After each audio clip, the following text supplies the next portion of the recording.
오늘 우리에게 주신 하나님의 말씀은 신약성경 고린도전서 16장 13절에서 24절까지 말씀입니다. 말씀을 봉독하겠습니다. 깨어 믿음에 굳게 서서 남자답게 강건하라.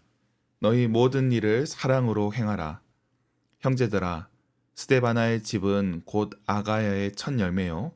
또 성도 섬기기로 작정한 줄을 너희가 아는지라. 내가 너희를 권하노니 이 같은 사람들과 또 함께 일하며 수고하는 모든 사람에게 순종하라. 내가 스데바나와 부드나도와 아가이고가 온 것을 기뻐하노니 그들이 너희의 부족한 것을 채웠음이라. 그들이 나와 너희의 마음을 시원하게 하였으니 그러므로 너희는 이런 사람들을 알아주라. 아시아의 교회들이 너희에게 무난하고 아굴라와 브리스가와 그 집에 있는 교회가 주 안에서 너희에게 간절히 무난하고 모든 형제도 너희에게 무난하니 너희는 거룩하게 입맞춤으로 서로 무난하라. 나 바울은 친필로 너희에게 무난하노니 만일 누구든지 주를 사랑하지 아니하면 저주를 받을지어다. 우리 주여 오시옵소서.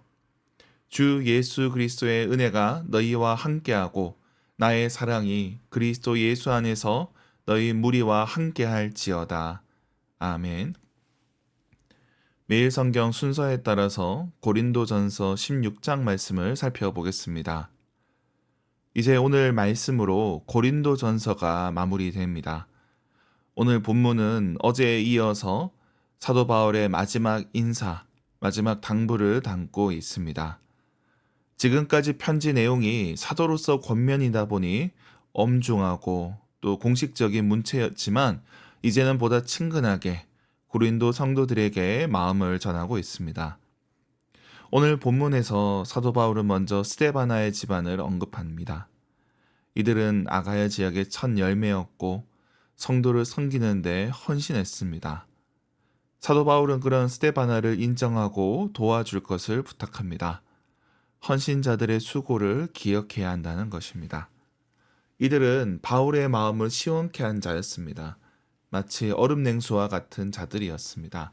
이러한 헌신자들, 사역자들에 대한 존중을 이야기합니다.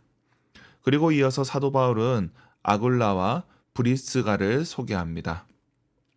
아굴라와 브리스가는 고린도 교회의 개척 멤버입니다. 고린도 성도들은 이들 부부를 잘 알고 있었을 겁니다. 다만 이들은 바울과 함께 사역하면서 오늘 본문의 상황에서는 에베소에 있었을 것입니다. 19절에 나오는 아시아는 터키 지역을 가리키는데 그곳의 중심에 있는 에베소에서 함께 안부를 전하고 있는 것입니다. 그렇게 마지막 당부 인사를 하며 마라나타, 주 예수여 오시옵소서라는 인사로 마무리합니다. 그렇게 사랑으로 함께함으로 고린도전서가 마무리됩니다. 이러한 말씀에서 우리가 기억해야 할 것은 스데바나에 대한 언급입니다. 바울은 스데바나와 부드나도 이들은 열심히 섬기는 자들이었고 또 이들에 대해서 기억할 것을 존중할 것을 이야기합니다. 16절에 보면 이 같은 사람들 또 함께 일하며 수고하는 사람들에게 순종하라 말합니다. 사역자, 헌신자들에 대해서 그들의 수고를 존중하고 인정할 것을 당부하는 것입니다. 여기서 두 가지를 생각해야 됩니다. 먼저는 수고한 자들에 대해서 존중하고 인정해 줘야 한다는 것입니다.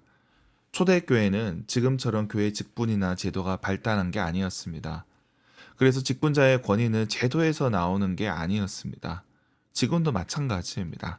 사랑의 수고와 그에 따른 인정을 기반으로 하게 됩니다. 그런 가운데 교회는 평등한 공동체이지만 헌신한 자들의 수고를 기억하는 것이 당연한 일입니다.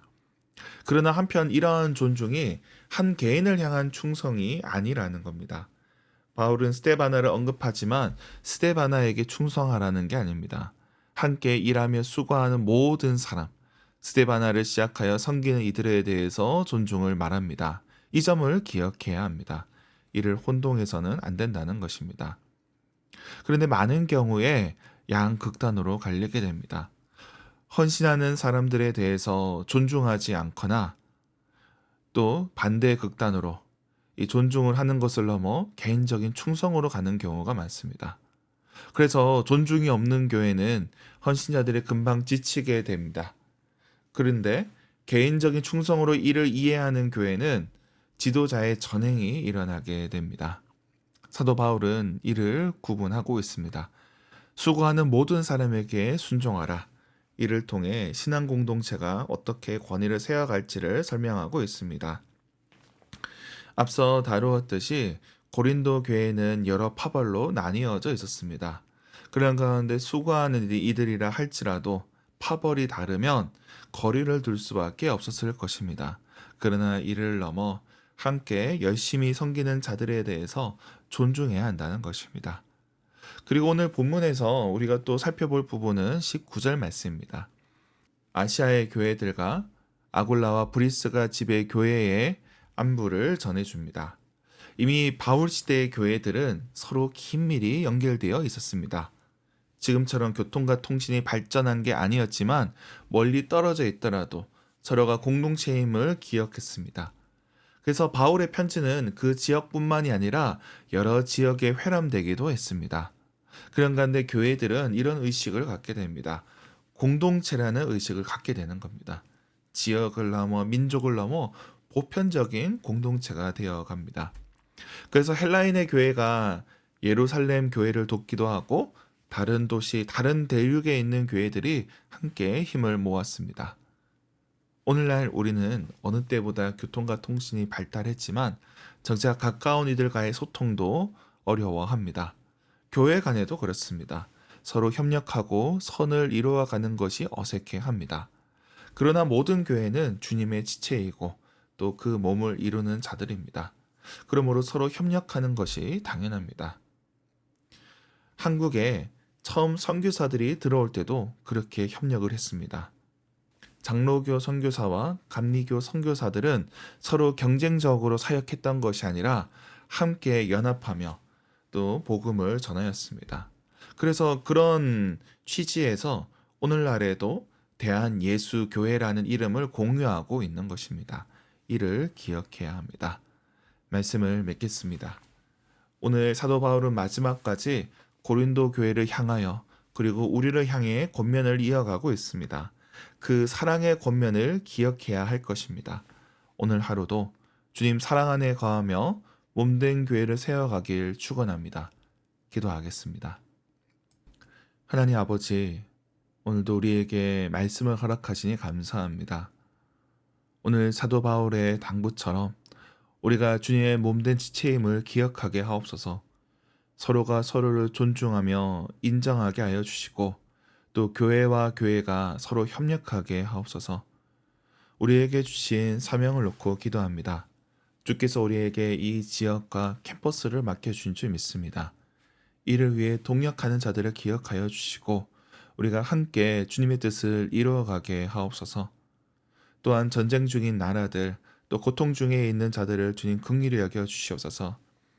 우크라이나를 기억하여 주시고 평화가 오게 하여 주시옵소서. 또한 지진으로 고통받고 있는 베네수엘라에도 주님께서 위로하여 주시옵소서. 우리의 자녀들을 위해서 기도합니다. 영유아 유치부 어린 자녀들 주님께서 기억하여 주시고 저들이 믿음 안에 자라가게 하여 주시옵소서. 저들을 지도하는 전도사님과 교사들에게 은혜를 더하여 주시옵소서. 또한 우리 성도들과 이웃들을 위해 기도합니다. 육신의 연약함으로 고통받는 자들에게 주님께서 함께하여 주시고 치유와 회복의 은총을 허락하여 주시옵소서. 또한 경제적인 문제로 어려움 겪는 자들에게도 주님께서 공급하여 주시고 또 정서적으로 또 불안해하는 자들에게 주님의 평화를 허락하여 주시옵소서.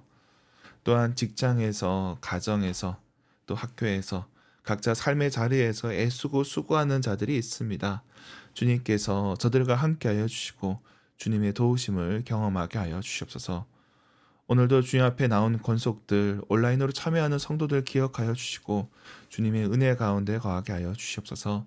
감사드리며 예수님의 이름으로 기도드립니다. 아멘.